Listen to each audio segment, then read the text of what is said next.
Hi everyone, this is Stephanie from the Learning and Development team here at My Local Aggregation. Thank you so much for joining us today. Our New to Industry webinar series, which is on Tuesdays, is for those people that are considering joining the industry, also for those people that are partway through, perhaps just completed their Certificate 4 or diploma, or even those that are within the first 2 years of their mentoring. So this webinar series is designed to give you skills in those first couple of years. Today's session specifically is going to be talking about the different skills and attributes that we feel are advantageous for brokers in the industry today. And towards the end of the session today, we'll be talking for about 30 or 40 minutes. We'll also give you some information about our programs and how we can best support you. So I'm really pleased to be joined today by Glenn Darcy. And Glenn Darcy is our broker mentor. He's full-time here at My Local Aggregation. Some of you may have met him before. And Glenn's been in the industry for about 20 plus years, commencing his career with Aussie Home Loans. He had a brokerage for a number of years being self-employed. And during that time, he dealt with a wide variety of customers, many different loan types, ranging from first home buyers to construction to investment, refinancing, multi-developments, as well as various forms of asset finance as well. So he really has had a lot of experience that he can bring to the different mentees that he looks after here. He holds a diploma in financial planning and also a diploma in finance and mortgage broking. And one of the themes you'll hear today from Glenn and other webinars that you've heard him speak about is his philosophy, which is very much clients for life. So moving away from a transaction-based business, which is let's do what you need right now, which is your home loan, to looking to the future of whatever those desires and goals are for those clients. And that comes from exceptional service, both to those clients and also to your referral base.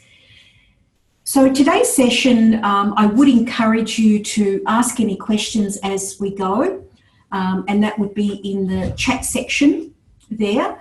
And we'll either answer those during the webinar or at the very end. So please feel free to make any comments. But just before I introduce Glenn, we would love to know how many of you, if you could just put in the chat session, are already brokers and who's looking at perhaps entering the industry, and where are you at right now? That would be fantastic if you could give us some feedback. So with that, I'll give you an overview of what we're going to be covering today. We're going to be talking about the different attributes that we feel make a successful broker. Some of these are natural, intrinsic, I guess, parts of your personality or your character that you already have. We'll be talking about skills that are needed that you may need to learn. So these could be the technical aspects like your Certificate 4, and also the skills and attributes that can be supported. So for example, with the right technology to keep you organised and on track with your customers and lodging loans. We'll look at the steps towards building a rewarding broking business. And at the end of today's session, we'll also touch on the different ways that we can support you, whether it's at the beginning of your journey or somewhere in the first 2 years. So with that, I'd like to welcome Glenn. Thanks, Glenn, for joining us today. Yeah, hi, Steph. Great to be here. I'm really enjoying doing this on our regular basis. Welcome to everybody who's on and listening today. While you were doing the introduction there, Steph, that earlier photo, which was that one of me not that long ago, I remember back when I started in the industry, funnily enough, I had a full head of hair and only a single chin. So things have things have changed just a touch for me over the last 20-odd years. Probably better with age. Oh well, I like to think that, but you know, that's for other people to decide upon, not me. Yeah. Wonderful on the inside. So, Glenn, today we're going to have a chat. We'll talk a little bit about your background. Yep.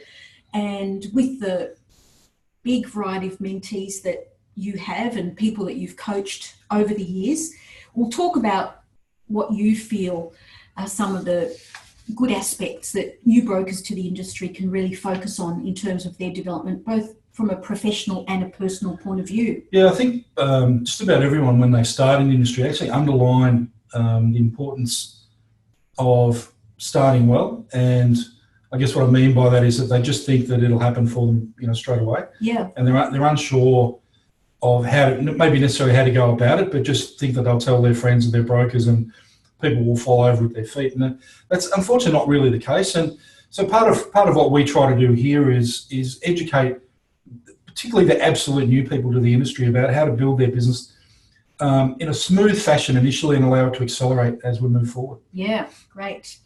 So let's just take a step back and talk a little bit about what attracted you to the mortgage broking industry. I know for me, because I was a broker at around 2000, yep. My perceptions of what the industry was or what I needed to know was totally different to the reality. So tell us about what attracted you and what you enjoyed. That's a great question. If I go back a little further than that, I went straight out of high school and worked in the National Australia Bank for 2 really painful years, to be honest. I didn't enjoy that at all. And I got out of that and I got into retail for the best part of 10, 12 years. Then in 95, I got involved with Aussie Home Loans back pretty much when they were starting in Melbourne. Mm-hmm. I got talked into assisting my wife who had already started Aussie Home Loans. She was really going great guns, and I had recently gotten out of the retail world I was in. I'd sold a business also prior to that. I didn't really have to be working, so she figured if I was sitting at home scratching my head all day, I might as well help her. So she threw me into an information day at Aussie, and I had to go and buy a suit and all that sort of thing. And I didn't really want to be there. I went in kicking and screaming a little bit. And I remember I called her at about, it would have been 10:30 in the morning. Mm-hmm. And I said to her, listen, I'm not going to be your PA. It's just not for me. I don't want to do it. And then I had to hold the phone away from my ear for a good couple of minutes while she absolutely paid out on me severely. Mm-hmm. Didn't allow me to say what I really wanted to say, which was, no, I'm in. This is a really fantastic opportunity. It'll be a life-changing opportunity. And, if you're doing really well, I think I can too. So we'll both have to discuss a PA at a later stage. Mm. That quickly shut her up, which was terrific. And on we went from there. So that first couple of years at Aussie, and think what you like about Aussie while you're listening here, guys, is there's lots of people who have varied opinions of Aussie. And their business models obviously changed over the years, but certainly in the time that I was there, which were the very early days. And there's a number of brokers out there who are still in the world of broking that started at the same time as I. So obviously we must have been taught something pretty well. It was a magnificent training ground. Mm. And a lot of what I still believe today, I learned then. And, I'm always free and willing to discuss those things. They were a terrific training ground. And I do try to follow a lot of what they taught me back in those days. A lot of it was just about how to handle your time, how to behave professionally, really how to handle the workload, because back in those days the workload was huge. Different to what it is today, but just lots of appointments to be made, lots of people to see, which worked for me. That was my bread and butter, was sitting with people, talking to them. Also, the other things outside of that, the other things that drew me to the industry was, and kept me in the industry really, was the ability to manage my own time my way. Mm-hmm. Just because you're a broker, even though you might think it's a 24-hour commitment, yes, it's more of a lifestyle than a true commitment, I think. And so you've got to sort of take it beyond a commitment level, turn it into a lifestyle. But I was able to pick up my son. I've got a 22-year-old son now, but I used to take him to school every morning. I used to be able to pick him up every day at 3 o'clock, handle his sporting commitments, be there for that. I had to pay the price by working some pretty horrible hours from time to time at night or early starts in the day, but I was able to live a great family life and really had a great time. And really up until the time that this role became available, then I was still out there doing it. So 20 years of doing it means something. And if you really throw yourself at it and really give it the commitment it deserves and spend the time enjoying the role and the people you meet and all of those sorts of things, it can be a magnificent long-term industry to be involved in. The money's not that important, and we might talk about that a little later, but if you do your job well, the money will take care of itself. So we don't sit here and talk about the money you could make. We can answer that question, but it's really about how many people you meet, how many relationships you build, and the strength of your business, believe me, is your client base. Yeah, absolutely. And, these days with all of the technology that supports you in doing your serviceability, your calculations, helping you with product, Yep. which years back used to be very, very time consuming, Yep. understanding all the credit policy. Yep. My conceptions when I started was that it was going to be very much about finance and calculating. And in fact, it is a very creative business because you're constantly, once you've built the trust with the client, you're constantly looking for ways to fulfill their goals. That's right. It's very, very rewarding, and you're solving problems. And you're helping people with their dreams. Yeah. And, make no bones about it, we're a very important cog in this whole industry, and even more so than I think the banks are, because we are the public face. People want to deal with us, and they want to see someone who has multiple products available that they can talk about. Mm-hmm. And yes, it is creative, and yes, it can be a lot of fun, and yes, it can be a lot of hard work, but you don't have to be a magnificent mathematician. You don't have to be a real bank person. In my opinion anyway, Steph, mm-hmm. I think you just got to be a really good people person. Yes. Don't even have to have a magnificent analytical mind, but you've got to be able to put a deal together mm-hmm. in the right way. And that just takes practice more than anything. Yeah. You don't have to walk into this role having all those skills. There's skills that can be taught along the way. Yes. So you've seen a lot of changes over the last 20 or so years, yep. Glenn. There's been so many of them. What have been the key ones in your mind? If we look back, wow, we go back 20 years ago, there were no computers. There was a very small calculator, Hewlett-Packard, can't remember the name, but mm-hmm. 2B or something like that, mm-hmm. that we used to be able to work out repayments on and all that sort of thing. I think the major changes, I think technology is probably the most obvious one, but I think everyone's probably sitting there scratching their head going, boy, why aren't you mentioning that yet? I think that is probably the number one change that we've seen. Thankfully, I think it does help your jobs as brokers, or our jobs as brokers, having technology, like you mentioned about knowing lender policy earlier. Yes, we used to have to know that off the top of our hand, or we used to have training manuals that we used to have to stick under our arm. And I remember the back of my car at the time was really more like an office where I'd have, Westpac manual and ANZ manual and CBA manual and everyone else's manual sitting there that I could jump on at a moment's notice if I needed to run through their policy. Thankfully now that's all the click of a button away. Certainly with our program, it's a click of a button away. And also the ability to talk to your clients via emails and all that sort of stuff is obviously very important. You don't always have to jump on the phone. And the days of faxing and all that sort of stuff are gone, thank God for that. I think the other thing really that stands out to me, that particularly over the last 5 years have changed the face of our business, have been the compliance issues. Having to deal with ASIC, having to do CIO or the FOS, all the dispute resolution stuff, and making sure that credit guides are done and the file compliance is done and all of that sort of stuff. Now, I remember when that first came in, Steph, and you might have felt the same thing at the time, was, oh boy, how the heck am I going to get through this paperwork? There was a big pushback from the industry, from bigger brokerages than mine, that thought it was a colossal waste of time. And in the end, I won't call it a waste of time, but it did add to your day and it did add to every file. Then compliance is coming on top of that to make sure that we do what we're supposed to do. And I'm a big fan of that. I think that if we've got brokers who know what they're doing, then they should be able to handle the compliance relatively easily. But luckily, I guess here at my local broker, with our chief program, we've got all the compliance built in. So that's been one of the things. If we talk about technology, we've actually tied the compliance to the technology there.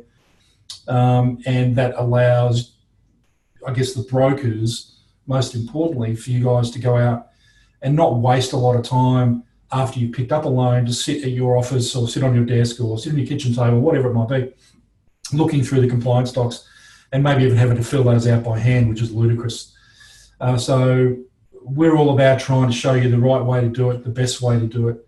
Not always the most expedient way, but just the best way to do it so that your time is managed best. So I think they're probably the biggest changes we've seen, Steph. Yeah, definitely.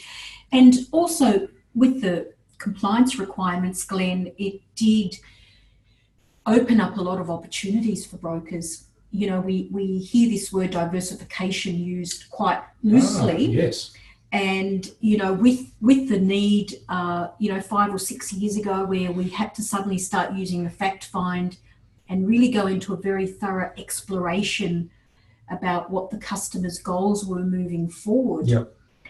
Probably more than any other profession around, we collect so much information from the client. And what that really enables us to do, if we've got a good CRM system, is look at the opportunities in the future for them. Not only when do they need to be refinanced or their loan needs to be reviewed, but when is their motor vehicle due for, trade-in or whatever, their insurance, their super. And so that's when our referral partners and so forth come into play. Oh, look, you raise a really awesome point. So let's cover that just a little bit. Being a broker, for those of you who are brokers, who have mentioned you'll understand this, but for those of you who are listening into this maybe for the first time or considering jumping in, diversification in our industry is something that's really very hot right now, and which means you'll be able to build multiple sources of income for your business. Now, again, as I said earlier, it's not about the money, but it's more about the opportunities. So the point I want to make there, without talking about that in detail, however, I am willing to talk to you about that in detail later on, guys, if you want to, is that using a good customer relationship management program or just working your client correctly. And when I say working your client, is don't treat them as a one-off situation and don't treat them as just a home loan client. If you're going to be a thoroughly professional broker, then that person is not only just there for the home loan, they're there for, you mentioned it, Steph, super, life insurance, general insurance. They may, yes, be looking to buy a car or refinancing a car down the road. If you're in touch with these people all the time and in regular touch with them, then they won't even ask about who should we see or what should we do or how do we go about it. You might just be able to contact them just at the right time and say, hey, listen, I know your car's now 5 years old. You had car finance on it when we first met.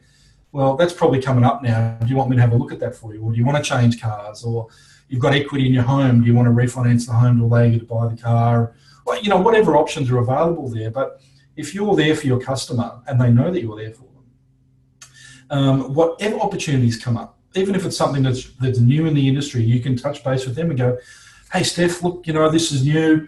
This is new whiz-bang thing, whatever it might be. Steph may not have heard about it yet, but so you're passing along new information to your valued customer. They respect you for that. And in turn, Steph mentioned before, I'm a big fan of clients for life. There's a quick 30-second way to go about it to get you started with working with your customers to help build your business. One customer does not mean one transaction, one time only. Never. Guys, one customer today means a number of transactions over a great number of years. But most importantly, if you look after them, then they will look after you by referring other people your way that you've not had to market for, you've not had to spend any money chasing, you've not had to go and spend money whining or dining them. Literally, you'll get a phone call if you look after your client. and they'll say, hey, here's my mate Steph, she needs a loan, and I've told her about you already, and she's waiting for your call. You don't have to sell to Steph. You just walk in, find out what she needs, and provide it, and you do the same thing for her as you've done for the previous person, and away you go. And there's a lot of brokers who are building their businesses that way. I've got a couple of mentees in particular who are very proactive at this already in their very young careers, and that really excites me. I'm really looking forward to seeing what they look like in about 5 years, Steph. I'm really keen on that. So, guys, for that sort of stuff, if you want to talk to me more about that, you're more than welcome as we move forward. Yeah, absolutely. And it's not only areas where you need to be skilled in. No. It's about building the right referral network, because you don't necessarily want to be an expert in everything, or you can't be. Very good point. Sorry, I should have said that, is that, you don't have to be an insurance person. You don't have to be selling a car loan. You don't have to be the property person. You build your business around other professionals. You're the one who might ultimately be the introduction. But if you don't have the time or the willingness, and generally you won't, or you don't have the expertise, that's where you build your business by introducing other professional people within the walls of your business, and everyone wins. Yeah, great, absolutely. So let's talk about what you consider to be the attributes and skills for a broker these days to be successful. Look, I think there's a number of things, and at the risk of sounding like you need to be, perfect at everything, and that's not the case. But I think a good place to start is better than the words that are coming out of my mouth right now. you need to be able to have good relationship building skill. Yes. Be able to sit and listen carefully to your clients, earn their trust, earn their faith. There are some great skills called active listening skills, which we can help you with, that really show you how to listen very well to a client and show them that you're listening, and making sure that they understand you and you understand them. Little things attached to that, like being able to read body language and stuff like that, is also a part of that. I think one of the prime things any business person should be very highly focused on what they're looking to do. Having a certain amount of focus in this industry is very, very important. A lot of people do believe that it's a kind of industry where you can just come in and work 3 or 4 hours a day and go and play golf and have a nice lunch and still earn really good money. Well, you can do that. There's nothing stopping you doing that. But if you've got a stronger focus than that, then that will separate you from those others, and you'll be able to build a really, really good business. Now, that doesn't mean you give up everything, but while you're working, then you're working. If you're planning for working, you're planning, and you follow that plan. So really a certain amount of focus on the business, but also focus on the task at hand. If you're sitting with a loan application in front of you, get it done. Make sure it's right. That takes me to having a certain level of attention to detail. Again, you don't have to be perfect at this, but you just need to be able to read what you're reading and understand it, or put a loan application together the right way according to the lender's criteria. Now, we've got another webinar. We'll cover that more in much detail later on. But I will say this, I think the single biggest attribute, now write this down, guys, please, because I think this is really important. The single most important attribute that a good broker's got to have for themselves is a great time management skill. We've all been guilty of working too long, too late into the night, not eating well, eating on the road, not seeing enough of our family and our friends, not seeing our kids when we really need to. You don't want to get into this business with a 4-year-old wake up when they're 14. Okay, they won't know you and you won't know them. So managing your time, I think, is something that is very, very vital. You don't have to be blocking out hour by hour, but if that's your thing, you can do that.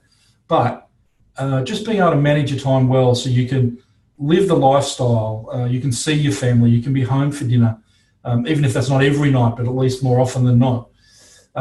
Make sure you see your kids. If you have a sporting passion or a musical passion or something else that's a great hobby or whatever it might be, you want to have the time to enjoy that as well. One of the things I learned, Steph, just last point on this, is that I went years and years and years without taking a family holiday. It just seemed like every time I was planning one, the phone would ring and I'd have a massive week the week before full of people who needed to get their loans done. And so I would, not take that week off in the end. And probably for about 5 years, my wife and my son took off by themselves and I was left at home, frittering around the office working. Let's nip that right in the bud right now. I think if you can manage your time well, then that shouldn't happen. And when I came across someone who mentored me up until not long ago, he reminded me of the importance of doing the right thing by myself and by my family. And your clients will wait for you if they need to. Most clients that you guys will meet will be family people, I expect. And if you're telling them you're off on a family holiday, they're not going to ask you to not go. They're not going to ask you, can you come in on the Sunday night, even though you're leaving at 5 o'clock Monday morning. They know that that's just unfair. So I think if you can manage that, then you'll keep your energy levels up too, and it'll keep your enthusiasm up for the industry and the people around you. So time management, I think, is really important, but I'll get off my soapbox now, Steph, and let you keep talking. Okay, good. So the different variety of skills, what are some ways that new to industry brokers can acquire these? That's a really good question. Look, each individual is different. Some will have skills that are already in place, and that will be different for everyone. However, certainly here we have the ability to assist with whatever is required, be it more so the technical side of the industries or other sides of the industry, such as building a good referral base. The time management thing I just bleated on about. Building clients for life, looking after yourself from a health point of view, how to handle a customer appointment correctly, how to follow up the right way, all that kind of stuff. How to then continue that relationship way beyond settlement. And some people that I have already met have been really good at some of that and some not so. Don't freak out, guys, if you think you're going to be awesome at one thing and not such the other. That's part of our role here, is to help you with all of that and be good at all of that. And we would even prioritise the tasks once we've worked out what your strengths are. Then we sit down and work out what your weaknesses are, and we can work through those and help turn you into a really good, long-term, successful broker. Yeah. So we come across mentees that have great people skills. You can tell straight away that they're very comfortable sitting in front of people and asking questions. They're not intimidated. They can build trust. Absolutely. Some of those people, because of their previous jobs or backgrounds, do have a lot of courage to be able to chase business. Yep. Others don't. Yep. They find that very, very awkward. Yes. So those sort of skills can be learnt with some good coaching. Oh, very much so, yes. And I think for others, oftentimes people with very good interpersonal skills may lack in some of the detailed organisational skills. And that's where you need a very, very good system that can help you manage your time. Yep, you're right. And set tasks and reminders for Yep. you to do things. Yep. And have automated touch points to be able to communicate with your clients. Yep. Because, you need to focus on certain things.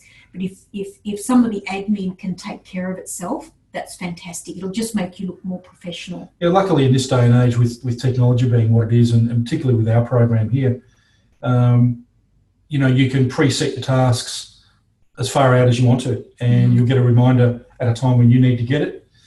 So you're not sitting there each day wondering, when you get up in the morning, what have I got to do and who have I got to see? And then you tend to forget one, and that might have been the most important one of the lot, but you just forgot them. Yeah, if you use technology and you use a good customer relationship management program to help you, that'll take all kinds of stress away. Absolutely.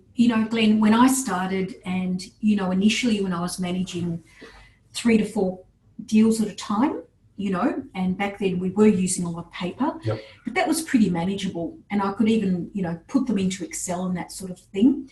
But once you've got, multiples of that to manage, some of them they're cultivating because Yep. they won't be ready for 2, 3, 4 months. Others you're working on right now. Yep. and they're all at different stages. And if you're a solo operator at home, all of that can be so overwhelming. Oh, it's easy to forget. And at the same time, you need to be out there building business as That's well, right. because otherwise it'll dry up. Yeah, I think with one last thing about that is that as we move forward and technology continues to improve, we're fortunate here in that we can take an average loan lodgement time from what certainly not that long ago was 3 or 4 hours down to under an hour. And that enables you, one, to have more time to go out and build your business, and two, if that's not what you're doing, to keep your files nice and clean and neat, and if nothing else, you're home for dinner. Yeah, great. Well, let's take a look at the different programs that we provide. Yep. So firstly, the broker draft. So this is for people that are just entering the industry. They've come from a totally different profession. So for these guys, we offer the Certificate 4 and Diploma if they wish to do that, and depending on which of the industry organisations they want to belong to. So this is a very immersive program that includes initially a lot of face-to-face time, and then from those formal qualifications, we assist with all of the lender accreditations, the industry memberships, and the various things they need to get going. Yep. And while they're in that very immersive study early on, we have our designers and our marketing people here in the background building their brand and building their marketing, their digital strategy. So as soon as they're qualified and they enter into that mentoring period with you, yep.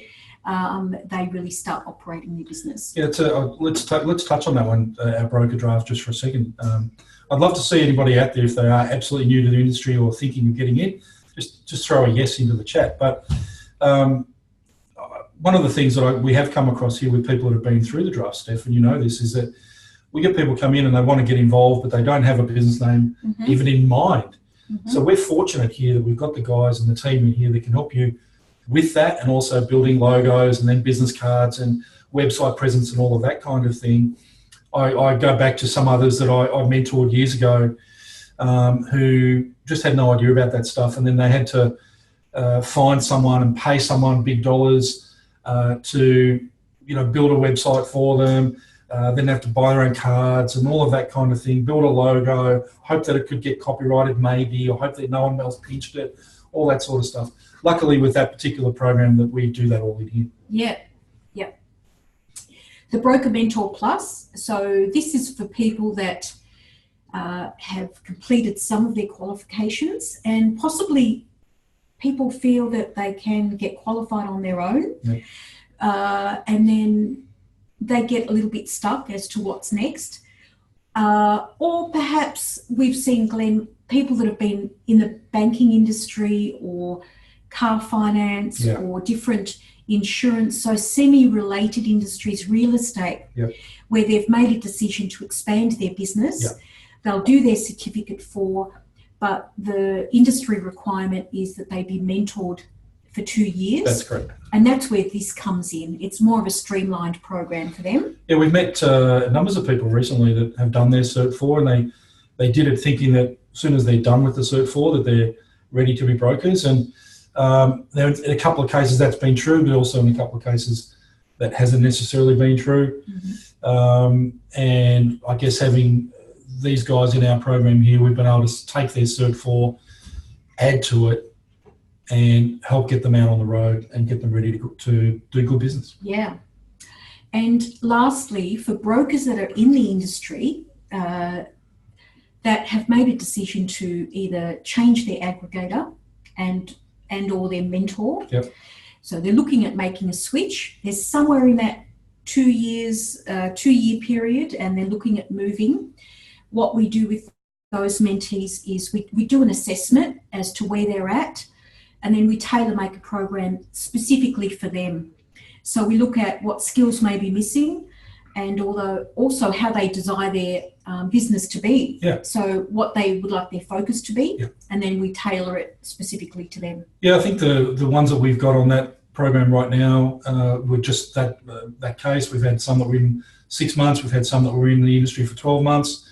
and really didn't get anywhere. And I met one recently who's coming on board with us as we speak, who has been in the industry 12 months. He was mentored by another individual, really felt that he wasn't getting any really proper one-on-one time with this other person.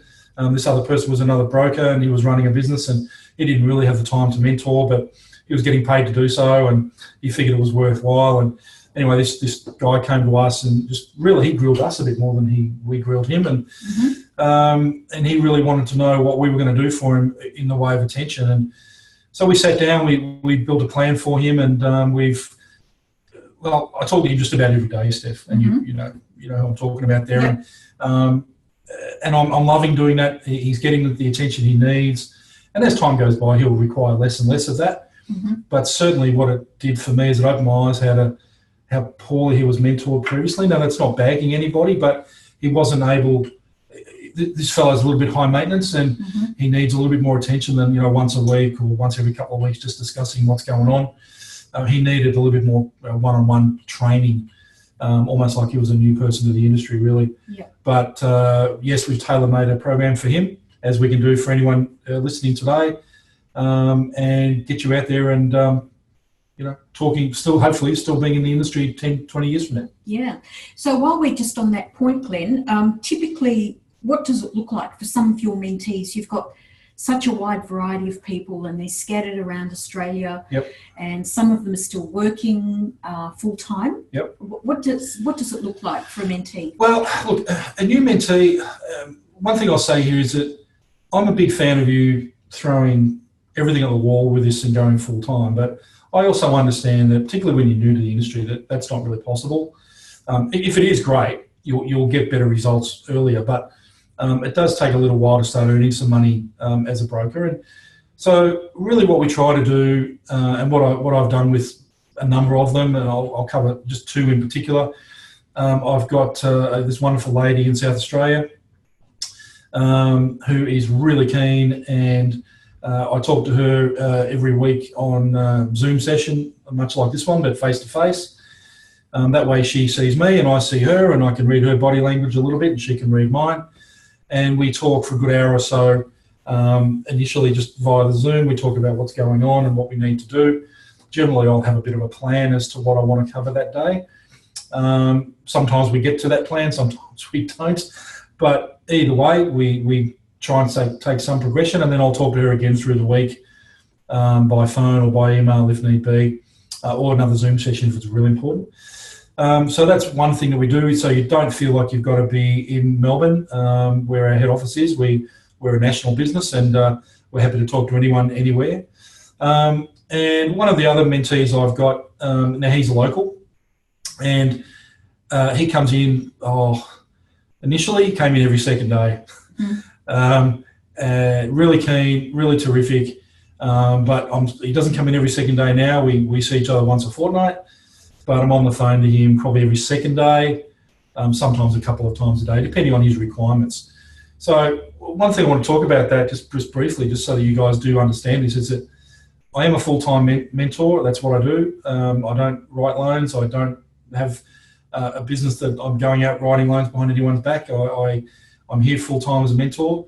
So you can get a lot more of my attention than you might do if you're being mentored by anybody else who might be out there actively working their business. So I try to keep my time as flexible as possible. We do put designated training sessions together if required, but generally speaking, we're here to help you as an individual build your business the way you want to build it. And if that means we do a lot of one-on-one work, that's the way it's got to be. If you're part of a group and there's 3 or 4 or 5 of you in a group, well, we can do group sessions too. But then we'll also do one-on-ones as a part or away from that, so that, again, we're talking about you and your business, because really 2 brokers will have a completely different spin on how they want to do things. They'll have different thought processes. They'll have different work ethics. They'll have different focuses. And that's cool. We can make all that happen for you. Yeah, fantastic.